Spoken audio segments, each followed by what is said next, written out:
Good morning, students. Today we will discuss about the remaining topics of chapter number 4. The different kinds of fibers like cotton fiber, flax fiber and jute fibers. इन तीनों fibres के बारे में आज हम आपसे discuss करेंगे और detail में आपको बताएंगे. We get cotton fibers from cotton plant.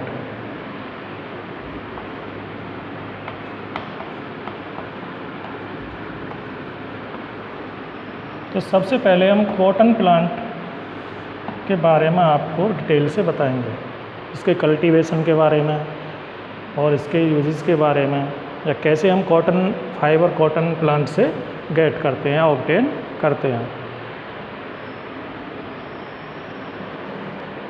Cotton plants grow well in black soil and in warm climate. Cotton plant जो ग्रो होती है वो ज़्यादातर ब्लैक सॉइल और वार्म क्लाइमेट इसके लिए बहुत बेस्ट होती है. In our country the cotton plant is cultivated in Punjab, Gujarat, Maharashtra, Andhra Pradesh, Madhya Pradesh, Tamil Nadu, Karnataka. इन स्टेट्स में सबसे ज़्यादा कॉटन का प्रोडक्शन होता है. जो हमारे कंट्री में गुजरात, महाराष्ट्र, तमिलनाडु, कर्नाटका, इसमें कॉटन सबसे ज़्यादा प्रोडक्शन है कॉटन कॉटन का. Next is after in about 2 months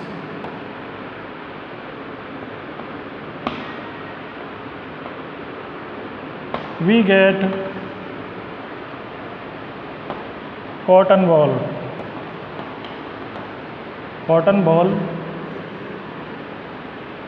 from cotton plant.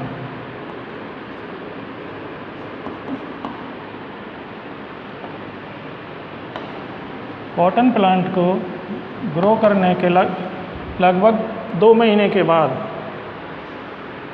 हमें कॉटन प्लांट से कॉटन बॉल प्राप्त होने शुरू हो जाते हैं.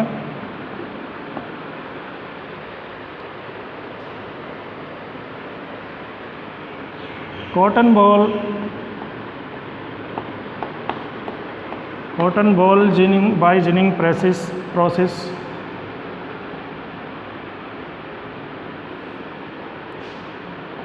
by ginning process we get cotton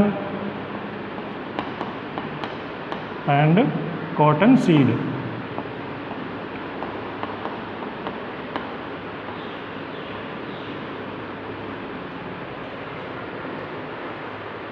to month के बाद जो कॉटन बॉल से हम जिनिंग प्रोसेस से, जो जिनिंग प्रोसेस पहले किससे होती थी, हैंड से होती थी, और आजकल जो नाउ डेज है उसमें जिनिंग प्रोसेस मशीन्स के द्वारा होती है. तो उससे कॉटन और कॉटन सीड्स सेपरेट हो जाते हैं. What is ginning? A process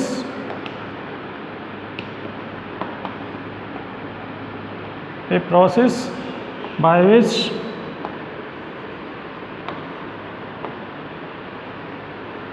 cotton separate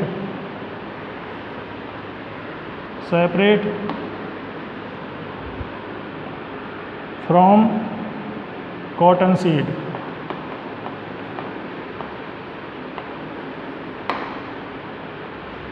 cotton seeds से जो कॉटन अलग हो जाती है उसी प्रोसेस को जिनिंग कहते हैं. ये मशीन्स के द्वारा होती है.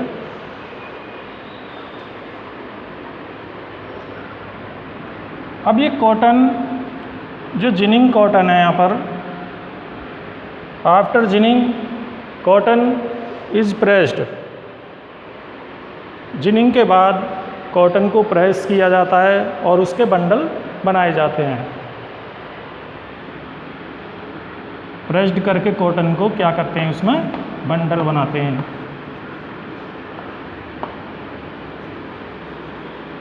These bundles are called bale. जो बंडल बनाए जाते हैं कॉटन को, जिनिंग कॉटन को प्रेस करके, जो जिनिंग कॉटन होती है उसको प्रेस्ड करके प्रेस्ड किया जाता है और उसके बंडल बना दिए जाते हैं, उसको कहते हैं bell.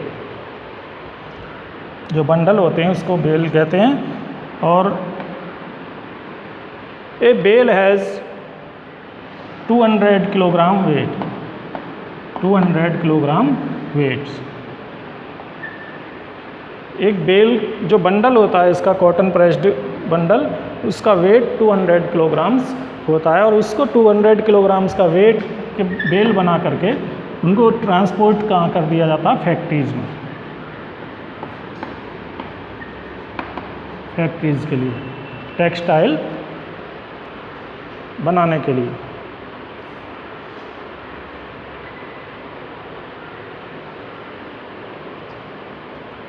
The uses of cotton are: the cotton is used for making textile of different varieties। Cotton का यूज़ डिफरेंट वेराइटीज़ की टेक्सटाइल बनाने में किया जाता है। Different varieties textile, textile of different varieties. Second, cotton is use as absorbent in hospitals.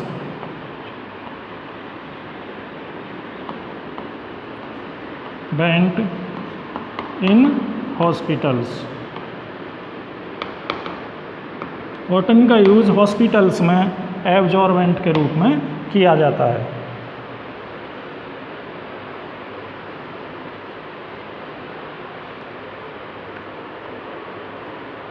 Absorbent means able to hold liquid. Absorbent means able to hold liquid.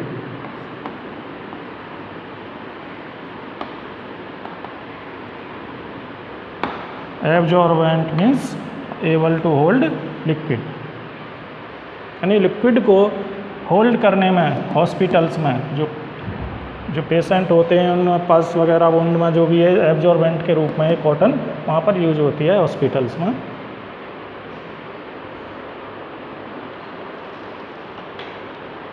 It is used for the cotton seeds. जब यह ginning process के द्वारा जो cotton seeds separate किए जाते हैं, cotton seeds are used to making cotton seed oil.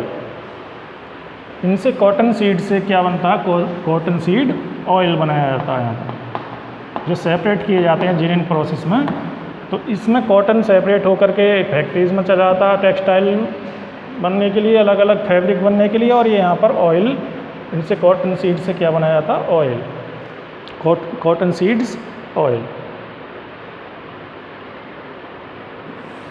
Now next topic is flax.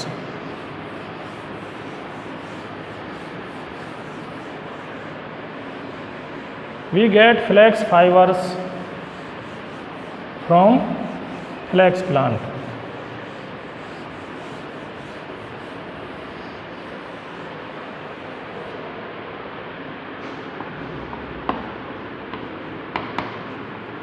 Flex plant से हम फ्लैक्स फाइबर्स गेट करते हैं।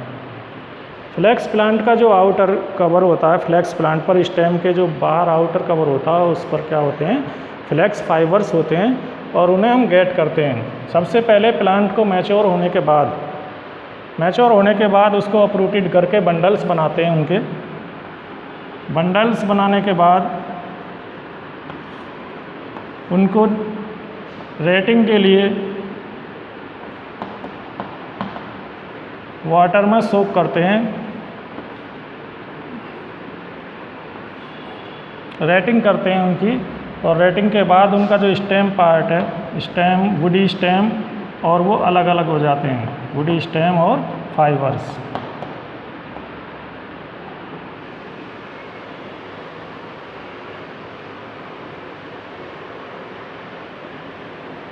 Rating means Rating means flax plant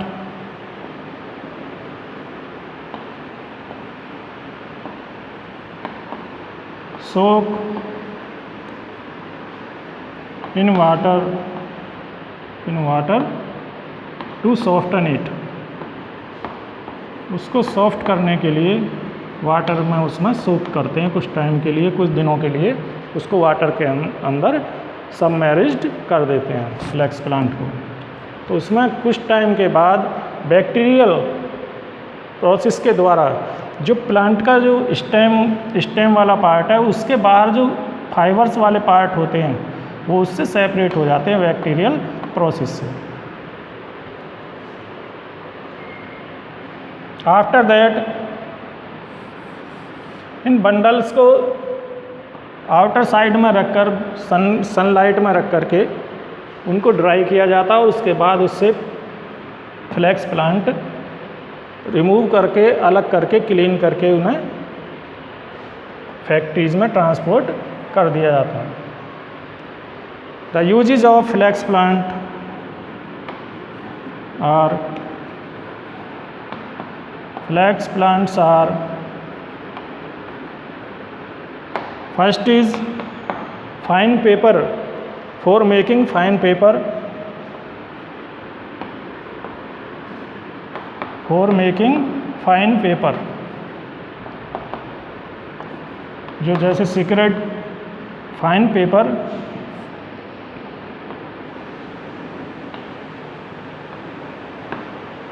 like cigarette वाला पेपर जो होता है सिगरेट पेपर जो सिगरेट बनाई जाती है जिससे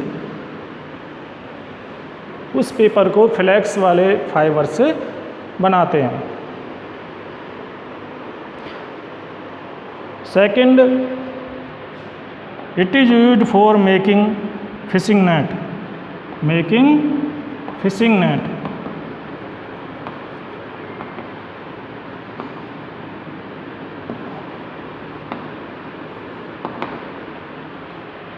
फ्लैक्स फाइबर्स का यूज़ फिशिंग नेट बनाने में भी किया जाता है। Number 3, it is used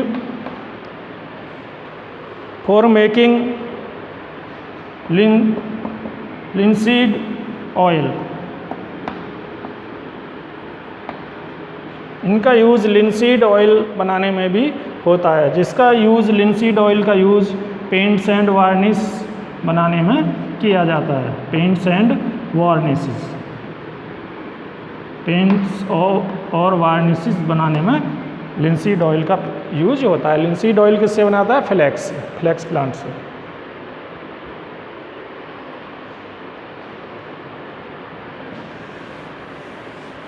number 3, jute plant. We get jute fibers from jute plants. Jute plants are cultivated in India and Bangladesh. जो जूट प्लांट हैं वो कहाँ पर कल्टिवेटेड होते हैं? Mostly India and Bangladesh. In our country jute is cultivated in Assam, Bihar, West Bengal. इन states में mostly cultivated किया जाता है आसाम, बिहार और वेस्ट बंगाल में। हमारे कंट्री में, इंडिया में 3 स्टेट्स में मोस्टली जूट कल्टिवेटेड होता है। जूट प्लांट जब फ्लावरिंग स्टेज में आता है तो फ्लावरिंग स्टेज में आने के बाद फ्लावरिंग स्टेज में या मैच्योर वाली स्टेज में आने के बाद इसको क्या करते हैं? हम कट करके इसके बंडल बना लेते हैं और बंडल बना करके उनको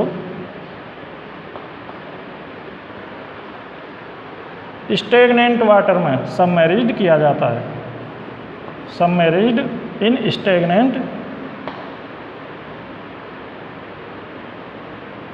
stagnant water, submerged. After 20 days, after about 20 days, about 20 days.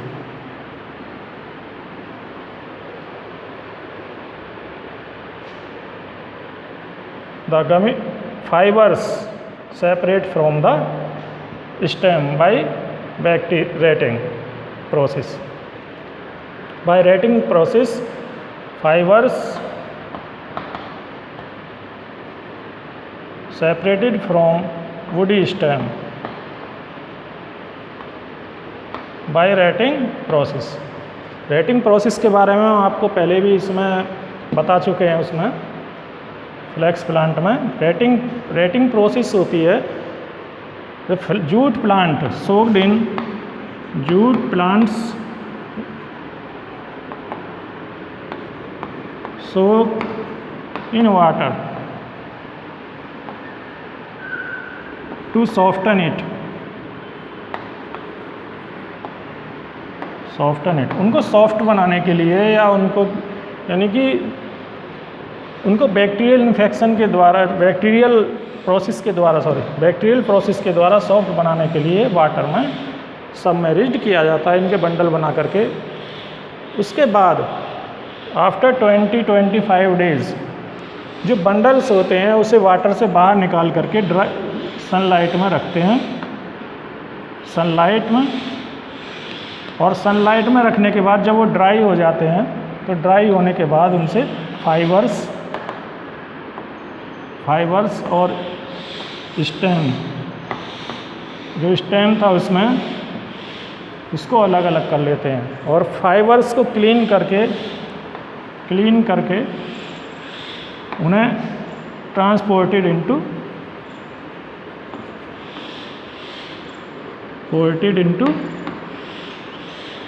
Factories transported to the factories में भेज देते हैं।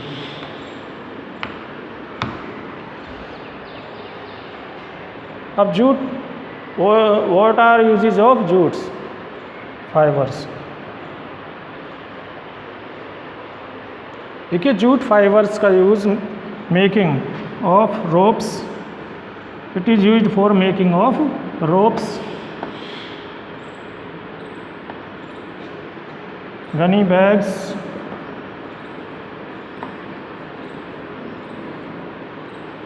socks, sacks, etc.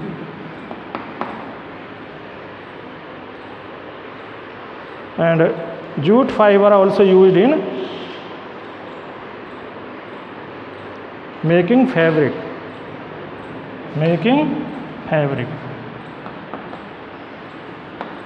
इसके फैब्रिक भी बनाए जाते हैं।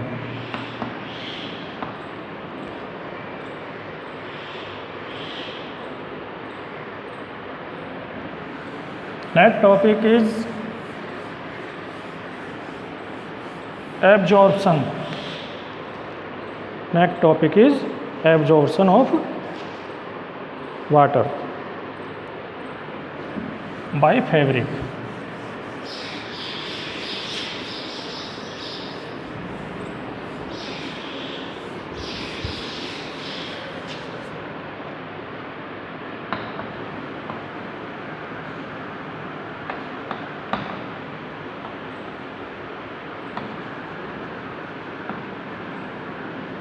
Absorption of water by fabric।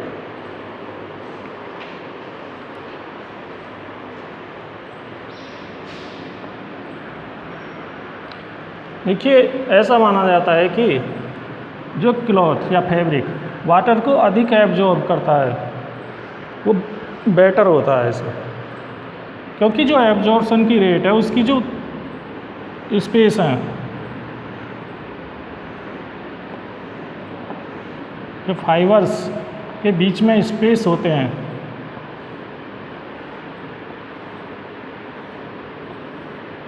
जिस क्लॉथ में या फैब्रिक में फाइबर्स के बीच में स्पेस ज़्यादा होगा, अधिक स्पेस होगा, उसकी एब्जॉर्प्शन रेट अधिक होगी, मच एब्जॉर्प्शन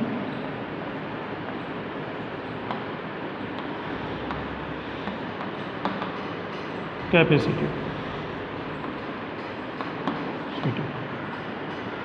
जिनके अंदर जिस क्लॉथ का स्पेस, नहीं 2 yarns का स्पेस या बिटवीन 2 yarns स्पेस अधिक होगा, उसकी कैपेसिटी वाटर एब्जॉर्प्शन कैपेसिटी अधिक होती है।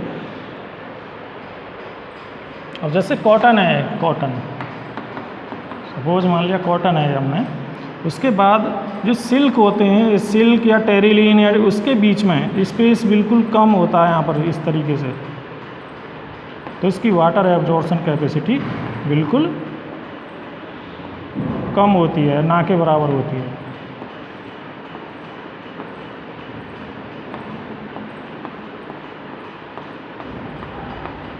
जिस फैब्रिक की एब्जॉर्प्शन कैपेसिटी अधिक होगी वो क्लॉथ या फैब्रिक पहनने में सबसे बेस्ट माना जाता है, क्योंकि इसके अंदर जो स्पेस होते हैं उसमें एयर होती है, और एयर क्या होती है, बैड कंडक्टर ऑफ हीट, इसलिए कंफर्टेबल होते हैं। इस टाइप के क्लॉथ पहनने में कंफर्टेबल होते हैं, जिसके अंदर अधिक वाटर कैपेसिटी होती है, क्योंकि उसके बीच में एयर की स्पेस ज़्यादा होती है और एयर प्रेजेंट रहती है, और एयर होती है बैड कंडक्टर ऑफ हीट, इसलिए वो कंफर्टेबल होते हैं क्लॉथ्स। अब ये हम कैसे चेक करेंगे कि कौन से फैब्रिक की ज़्यादा कैपेसिटी है वाटर एब्जॉर्प्शन की और किस फैब्रिक की कम है। इसके लिए हम सबसे पहले एक रिंग लेते हैं, रिंग या फिर बैंगल ले लेते हैं, और डिफरेंट काइंड्स के क्लॉथ्स लेते हैं, जैसे कॉटन क्लॉथ, कॉटन, सिल्क, और कोई सिंथेटिक क्लॉथ भी ले लेते हैं, नायलॉन वगैरह। उस बैंगल के ऊपर, जैसे बैंगल के ऊपर वो अच्छी तरह से क्लॉथ को हम रैप करते हैं, लगा लेते हैं, ढक लेते हैं अच्छी तरह से टाइट करके, और उसके बीच में एक पॉइंट बना लेते हैं। बैंगल के ऊपर कपड़ा ढक करके, लपेट करके, उसके ऊपर रैप करके, उसके बीचों बीच बिल्कुल सेंटर में एक पॉइंट लगा लेते हैं, और पॉइंट पर हम वाटर की जो ड्रॉपर होता है उससे वाटर की कुछ ड्रॉपलेट्स यहाँ पर 1 by 1 करके डालते हैं इस सेंटर के ऊपर। तो जितनी ड्रॉप्स यहाँ पर डालते हैं उनको हम काउंट करते रहते हैं ड्रॉप्स को, और जब तक ये ड्रॉप्स वाटर धीरे धीरे इस बैंगल को टच करे तब तक हम उन वाटर ड्रॉपलेट्स को काउंट करते रहते हैं, टच करने तक, जब तक ये बैंगल को टच करे वाटर यहाँ से। सपोज़ कॉटन में हमने क्या कर ली, कॉटन में हमने 30 ड्रॉप्स होगी हमारी। उसके बाद हमने इसी टाइप से दूसरा फैब्रिक यूज़ किया यहाँ पर बैंगल के ऊपर, और उसके ऊपर ऐसे पॉइंट बना करके उसके ऊपर हम ड्रॉप्स डालते हैं, उसके ऊपर फाल यहाँ पर रखते हैं, और 1 by 1 उस ड्रॉप्स को सभी को काउंट करते रहते हैं, और लास्ट में जब तक ये टच करता है यहाँ तक वाटर, इसका वाटर जो स्प्रेड करता है यहाँ तक धीरे धीरे इसकी बैंगल को टच करता है, तब तक हम उनकी काउंटिंग करते हैं ड्रॉपलेट्स की। तो सपोज सिल्क में इसमें आ गया 25 ड्रॉप्स। उसके बाद हम एक नायलॉन क्लॉथ, सिंथेटिक क्लॉथ्स इसके ऊपर रैप करते हैं, लगाते हैं, इसके ऊपर ढक लेते हैं और टाइट करके बांध लेते हैं, और उसके ऊपर भी इसी प्रोसेस को अप्लाई करते हैं 1 by 1। यहाँ पर सेंटर पर एक पॉइंट लगा करके उस पर 1 by 1 वाटर की ड्रॉप्स रखते हैं, और उसके बाद हम इसकी काउंटिंग करते हैं। तो इसमें नायलॉन में क्या आती है, सबसे कम आती हैं वाटर ड्रॉपलेट्स, सपोज 20 ड्रॉप्स आ गई यहाँ पर। तो हम ऑब्जर्व करते हैं कि जिनकी ड्रॉप्स ज़्यादा यहाँ पर एब्जॉर्ब हुई थी, यहाँ पर ज़्यादा एब्जॉर्प्शन हुआ था वाटर का, 30 ड्रॉप्स में ज़्यादा एब्जॉर्प्शन हुआ, इसलिए ये जो क्लॉथ फैब्रिक है सबसे ज़्यादा कंफर्टेबल है, क्योंकि इसके अंदर जो एयर स्पेस हैं वो अधिक हैं, एयर स्पेस। और जो एयर स्पेस है, तो एयर तो हम we know that very well, air is the bad conductor of heat. Now students, chapter 4 is complete. Thanks. Have a nice day.